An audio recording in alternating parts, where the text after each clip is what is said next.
Tifosi del Napoli, tenetevi forte perché il mercato sta letteralmente andando a fuoco.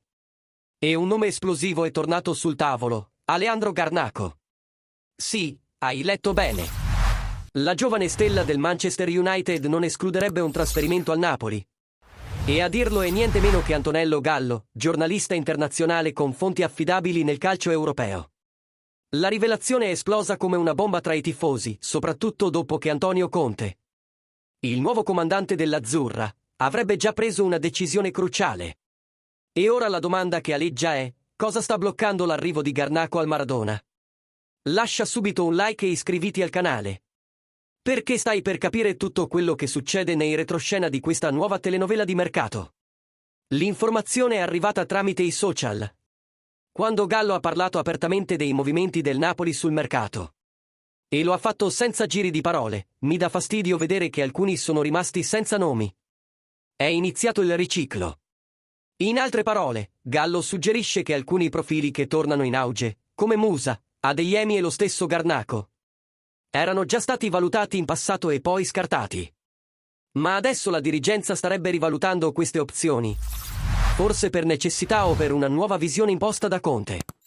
Nel caso di Garnacho, la situazione è particolare. Il giocatore è disposto a partire. Non avrebbe problemi a vestire la maglia azzurra, ma Conte non è ancora del tutto convinto. Mancano segnali chiari da parte dell'allenatore. Gallo ha aggiunto che Musa non è mai stato una vera priorità e che l'interesse del Napoli sarebbe più una mossa della gente che una volontà concreta dello staff tecnico. Su Adeyemi, il giornalista ricorda il rifiuto del giocatore a gennaio, che ha lasciato il segno all'interno dell'ambiente azzurro. Ciononostante, alcune figure all'interno del club spererebbero in una seconda chance. Ma finora non è arrivato alcun segnale concreto dal Borussia Dortmund. Tutto questo rafforza l'ipotesi che Garnacho potrebbe diventare il nome più caldo, se Conte decidesse finalmente di dare il via libera. La grande incognita ora è il tempo, e gli argomenti che il Napoli avrà a disposizione per convincere sia il Manchester United che lo stesso tecnico. Garnacho è giovane, esplosivo, imprevedibile e con una personalità che può dividere. Ma è anche il tipo di giocatore che può infiammare una partita e decidere un campionato.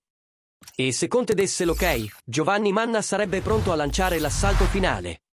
E allora, tifoso del Napoli, vogliamo sapere la tua opinione. Ti piacerebbe vedere Garnacho con la maglia azzurra? Pensi che si integrerebbe bene nel sistema di Antonio Conte o che il rischio sia maggiore del potenziale? Scrivilo qui sotto nei commenti, e non dimenticare di dirci da quale città ci stai seguendo. Facciamo tremare questa azzurra, insieme.